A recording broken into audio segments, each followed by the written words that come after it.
Hi, my name is NUNZIATA, and I'm a New York City-based director and creator of theater, television, and film, and I'm also proud FENIX Global Artist Ambassador. Today, I am thrilled to be speaking with the acclaimed folk pop artist. She is a singer, a songwriter. Her name, Brianna Nelson.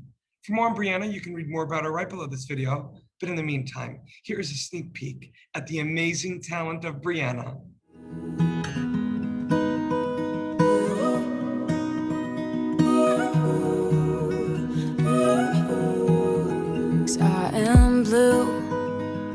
Corner of a room, in the shadows of peripherals, some could say invisible, alone. What have I become? Did I not stay in touch, or was I just not enough? Oh, I don't know what I did, what I said, so I'll wait for when I feel at peace. Well, hello, Brianna. How are you? I'm doing well. How are you? I'm good, thank you. And the audience just got a little sneak peek of your incredible talent with your original song, Golden Silhouette. And I want to know, how did you come up with that song? Yes, that song was written a couple years ago at this point. It was one of those songs that just kind of fell together pretty quickly. I actually think I thought of the idea in the shower originally, and then I just had it sitting in my notes or voice memoed, and I came up with a little guitar part, and that was really fun. And then after that, it just kind of like meshed together, and I ended up recording it with a bunch of friends from school, and we kind of just quilted everything together. Like I had someone play guitar on it, and then my friend helped me program the drums, and then we went to the studio, recorded vocals. It was my first. I decided to release that song actually because a really good friend of mine, David, helped me put together that intro vocal hook, and that was something that I knew I really wanted in my sound, and it really just felt like really just like freeing, like I loved, and very catchy, and I wanted that, and I just heard that kind of musicality, I guess, in my songs, in my productions. So he kind of helped put that together, and I was like, wow, this is like what I hear in my head, and I decided to release that because it was like, I love it. I love it. I was like, that's really resonating with me. So yeah, it was a very organic song, and it just came together in a really beautiful way. So that's awesome. Well, Brianna, I want to know, where did you grow up, and when did you realize that you wanted to pursue music professionally? Yeah, I grew up where I currently am. I'm in Newtown, Pennsylvania, Bucks County, and a little bit outside of Philly, under New York. Yeah, very small town vibe. I grew up with two younger sisters, so I'm the oldest of three, but we basically, no one in my family is musical. I mean, my mom like loves to sing drunk karaoke, as we all do. My dad is very, he is an engineer and works in the technology industry, so he's very techie and loves doing that. So he actually started to kind of support me on the tech side and sound side of music. Like when I basically started doing musical theater in school. Kind of, I was like, I went over a family friend's house, and my mom was like, just teach her how to sing the national anthem. We just want her to get a part. And so she brought me in the basement. We like worked on, it was my first ever vocal lesson, if you will. And that was very fun. And then after that, she was like, I actually think I could teach Brianna how to really sing and all this stuff. And so that voice teacher was actually kind of my first glimpse of, oh, this is something I could maybe pursue, and it could be really fun. And I did the whole theater thing in town for a while, and then I started playing guitar, and I took in piano lessons, but guitar for some reason just clicked way quicker for me.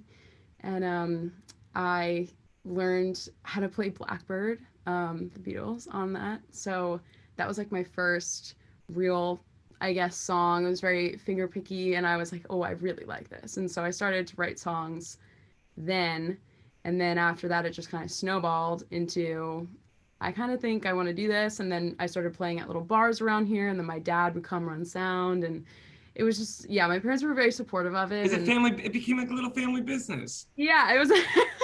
But I also, Yeah. I love that you have the support of your parents, you know, and as an artist, I'm very fortunate that when I performed for 25 years and even now as a director, always had the support of my parents. And I know that's kind of few and far between in our industry. And that's so beautiful. I want to know, okay, so who was young Brianna jamming to in her room when she shut her door? Like, who are those inspirations? Yeah. Because you have such a cool vibe about you. It's very, there's like a fusion there. So I'm curious, like, who the different artists were that you kind of have pulled a little bit maybe of an essence of here and there, while all the while obviously being you. Yes. Good question. Lately I've actually been thinking I'm kind of backwards. I a lot of my friends are like, "Oh, my parents used to play me like Tom Petty and Stevie Nicks and James Taylor and like all those oldies, but like classic rock." And I grew up like a song that instantly takes me back to my childhood is Norah Jones. 7 Years, that one song. It's just like everyone has that one song that just takes them back to a time, and that's that song for me. And I grew up like learning how to sing with Nora, and I just like would sing all her songs, and it was really really fun. But my parents would constantly play music, and they wouldn't really like say, oh, this is so and so, blah blah. So I think I kind of subconsciously was like taking in all of this. Like, also my dad is like a 60s baby, so he was like playing a lot of classic rock from there, and my mom is obsessed with like AC/DC and people like that. So I kind of had that growing up, but personally I was really inspired to start writing by Norah Jones. I loved Colby Kaye for a while, and then I loved Ed Sheeran, and I was like very pop culture, like whatever was going on. I remember like Katy Perry, I was like obsessed with her. And as I got older, I started to like then go back in time, and I like I was like, oh, I like the Beatles, and I really like the Rolling Stones and Stevie Nicks and Fleetwood Mac and all that stuff. So yeah, so I kind of grew up with, I guess, subconsciously listening to the oldies, but yeah.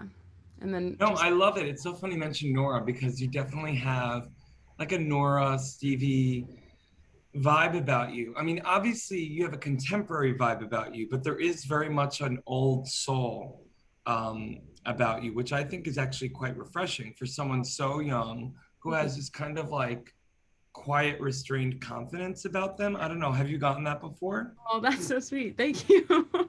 I've definitely got an old soul, but I always blamed that because I'm the oldest child. And I feel like whenever I meet another oldest child, I'm like, you're an oldest child. I just know because you just have the same tendencies that I do.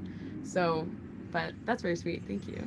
Well, you grew up in one of my favorite parts of the country. I love Bucks County. I think it is not only, you know, let's just say, without getting politically my kind of town, but also just a beautiful place to celebrate being you and also the Yeah. arts. I mean, it is such an arts savvy community.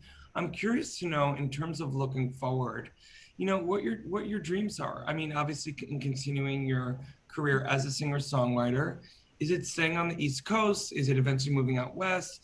Is it continuing to write for yourself, also writing for other artists? Yes, you kind of hit all the spots. I yeah, I mean, after I graduated last year, I said I've been studying songwriting, and that's kind of the root love I think I really found for music. Because I grew up performing and I was writing, but then I was like, what do I really like love to do? And I just kept coming back to writing and songwriting, and that was kind of the start of the connection, because you're performing, and yes, you're performing, but you're performing a song that was written for a reason, and then you're connecting with somebody through that. And yeah, so I just always kept coming back to songwriting. So a short answer is I just want to keep writing, and I'm like such a sucker for a good concept. I'm like definitely that person in the room that's like, oh, I want the meaty concept, and I like want the emotionally charged and very brutally honest and like raw stuff. I really love that. So that's kind of just what takes me back, like whether it's a song I write for myself and I want to keep, or a song that is for somebody else, or I want to pitch it. I just want to keep writing, and I want to, because I just love connecting with either people in the room that you're writing the song with, and then maybe that's it. That's where the song lives, and you have that moment, or it goes to, you know, #1 on the chart, and all these people are hearing it and connecting with it. So that's kind of what I just want to do, and I've been, you know, slowly figuring it out whether I want to go to Nashville or LA first, and I have very good friends in both, and I love both for very different reasons, but they're awesome. And yeah, so that's kind of like the loose. I don't know if that was a No, that's great. I mean, and thank goodness what we have today with technology. You can be in Bucks County, Pennsylvania, do your thing, and still be in contact with those in New York City, LA, and Nashville. But, you know, my twin brother, Anthony, who I performed with again professionally for many, many years, is a singer-songwriter in Nashville, working with some pretty big peeps. Is that what the kids say, peeps? But anyway, that's me trying to be young. You're welcome for failing. But unapologetically, you're welcome. No, I mean, you have so much talent. You have so much to look forward to, Brianna. I just love, again, this fusion of different musical sensibilities that you bring to the table, but still it's a first-rate version of you. And I'm so excited to continue to watch what you do. And I'm so excited that you joined me today to speak with me. Thank you. Thank you so much for asking. This was such a pleasure, and you're awesome. And I just love your energy and vibe are really, really great. So even through Zoom, it resonates. It does. Well, as a director now, and having been, you know, now part of FENIX for a few months, to do these interviews has really kind of ignited and affirmed for me my love of artists. I am in love with artists because I know, since from when I was 10 to 35, I was in the trenches as a professional performer. I get it. And if there's anyone that I can, you know, I can help in any way, shape, or form, even if it's just giving them maybe a little boost, I'm there for it. And so you're incredible. I'm not worried about you. But now you have a friend in me that if you ever need to connect in any of the places you've mentioned, I know many people as well. And again, I can't wait to watch what you do next, Brianna. Thank you. Thank you so much. Artists and bands struggle to make a living. In fact, only a small number of artists can live off their craft. For the 98% of artists that don't have the luxury of being signed to a label, it's tough. But artists deserve to live off their art. Wherever you are around the world, appreciation of music does not change. FENIX brings bands and their fans together, whilst allowing bands to properly monetize their passion. The FENIX app will directly connect bands and fans with no need for middlemen. We're utilizing the blockchain to give the power back to the artist once and for all.